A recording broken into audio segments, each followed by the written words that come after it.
There is a man in this room right now.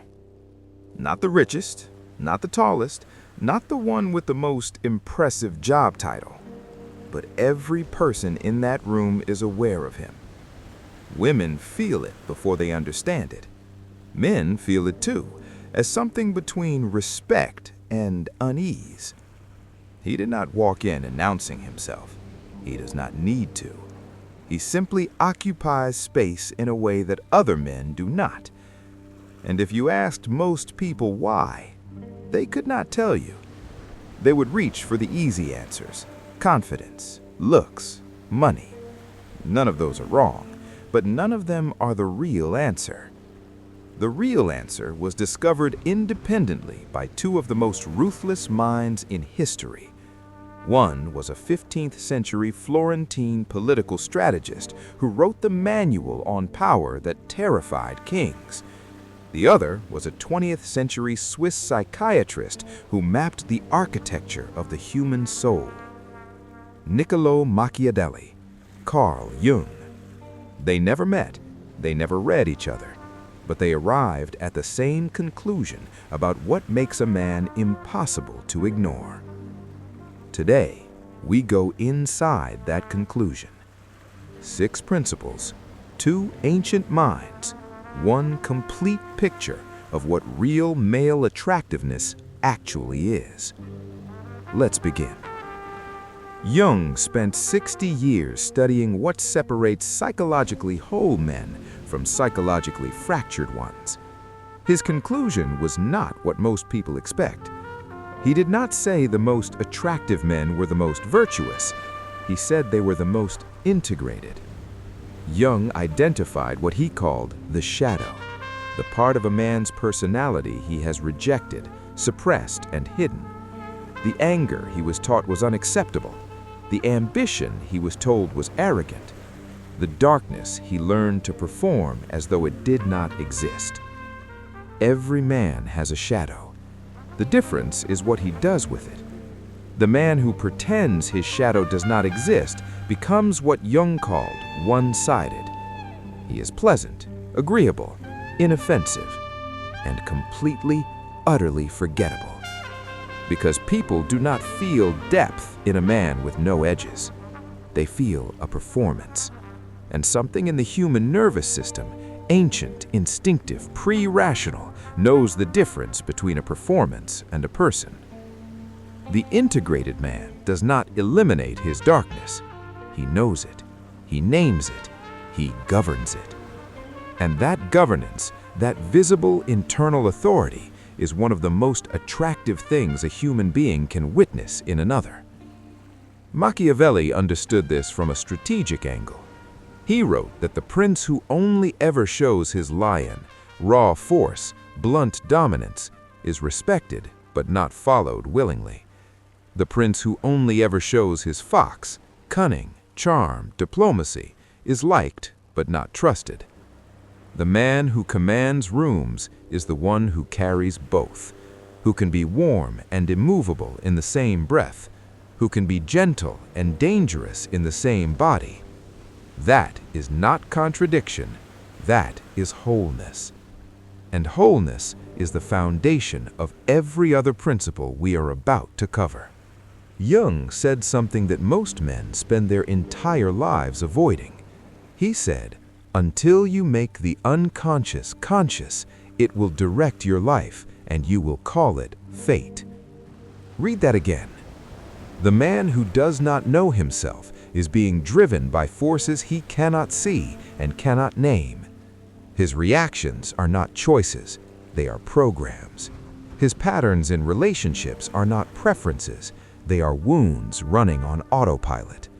His fears do not announce themselves as fears, they announce themselves as reasons. And this unconscious life, this unexamined interior, leaks out of a man constantly. Women feel it as neediness they cannot explain, as desperation underneath the composure, as the slight smell of a man who is not actually present because he's too busy managing how he appears. Machiavelli saw this from the outside and called it what it is. He wrote that the prince must know himself before he can know his enemies, that a man who does not understand his own weaknesses will be controlled through them by anyone who takes the time to observe him. Self-knowledge is not a virtue in Machiavelli's framework. It is a survival requirement. The man who has done the work of self-examination carries himself differently. He is not reactive because he has already sat with the things that usually produce reactions. He is not easily manipulated because he has already mapped his own vulnerabilities. He is not desperate for approval because he has already had the conversation with himself about his own worth. That man is not performing calm. He is calm. And the difference between performed calm and genuine calm is something every person in a room feels in their body before their mind processes it. Start there. Know yourself first. Everything else is built on that foundation, or it is built on sand. Machiavelli wrote that the prince without a vision for his state is not a prince. He is a placeholder, warm, occupying the throne, going nowhere. Jung said something almost identical from the psychology side.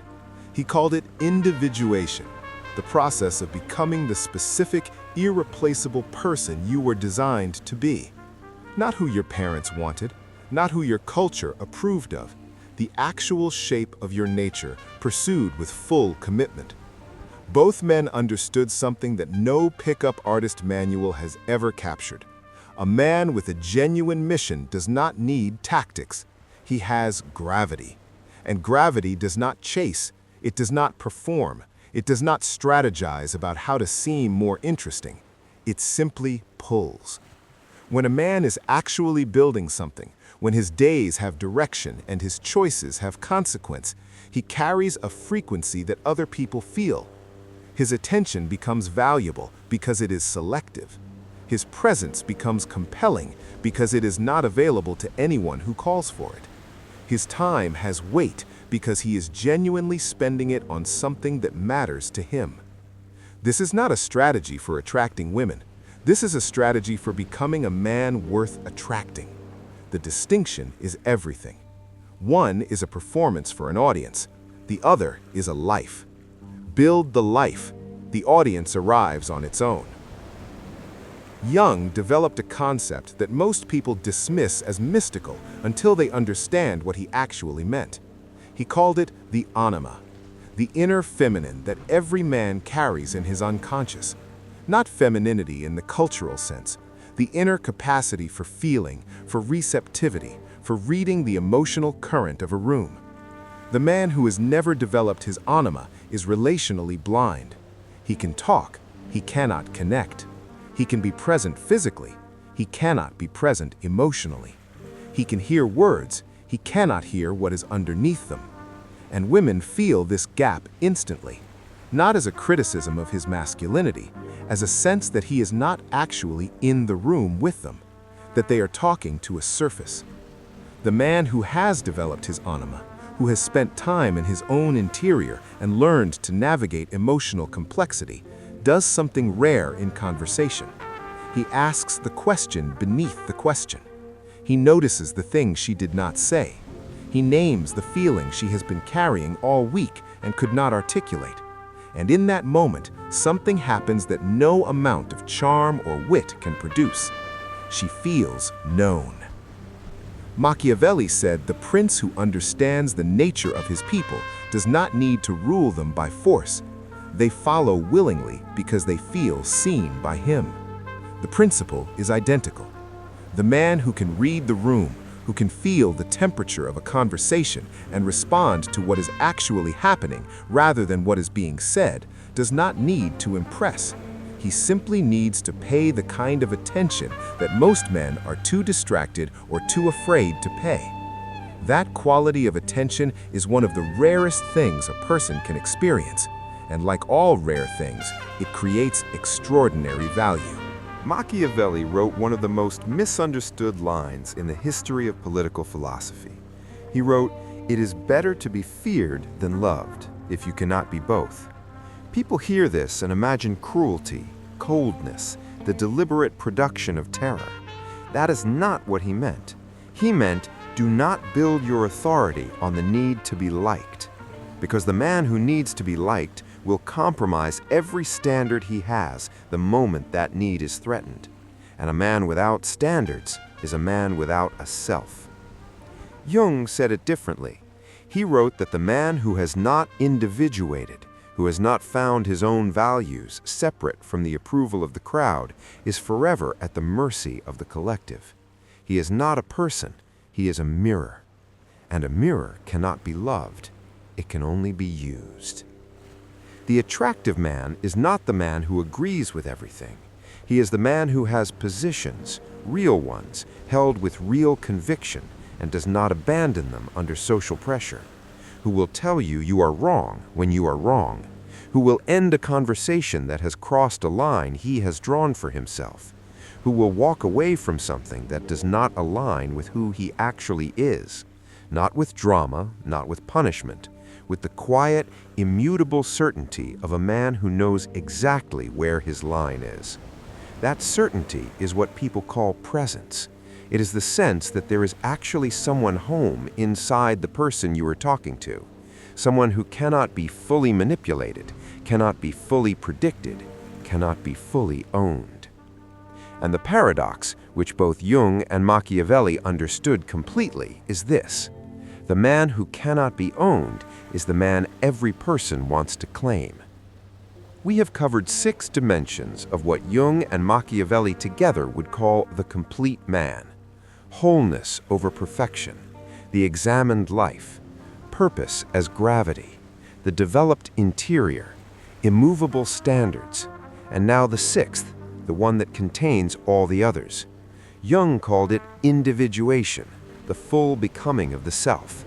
Machiavelli called it virtù, not virtue in the moral sense, but the full expression of human excellence and capability. Both men were describing the same event from different angles. The moment a man stops performing himself and starts actually being himself. It sounds simple. It is the hardest thing a human being can do, because being yourself, fully, without apology, without the constant editing that fear produces, requires that you have done the prior work. You must know your shadow before you can integrate it. You must examine your unconscious before you can govern it. You must find your mission before your presence can carry it. You must develop your interior before you can meet another person there. You must establish your standards before silence can enforce them.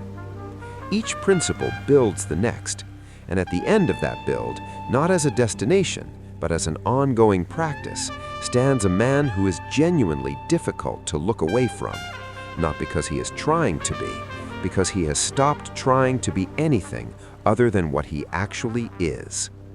That is the answer to the man in the room at the beginning of this video. He is not more attractive because of what he has. He is more attractive because of what he has stopped hiding. Jung wrote, "The privilege of a lifetime is to become who you truly are." Machiavelli wrote, "There is nothing more difficult to plan, nor doubtful of success, nor more dangerous to manage than the creation of a new order of things." He was talking about states. He was also talking about men. Remaking yourself, not the surface, not the wardrobe, not the posture, but the interior architecture, is the hardest and most worthwhile project a man can undertake. And it begins not with a technique, it begins with a question. Who am I when no one is watching and nothing is at stake? Sit with that. The answer, and your willingness to face it honestly, is where everything else starts. If this opened something in you, tell me in the comments. What was the principle that landed hardest? Subscribe. The next video goes further into the architecture of the self. I will see you there.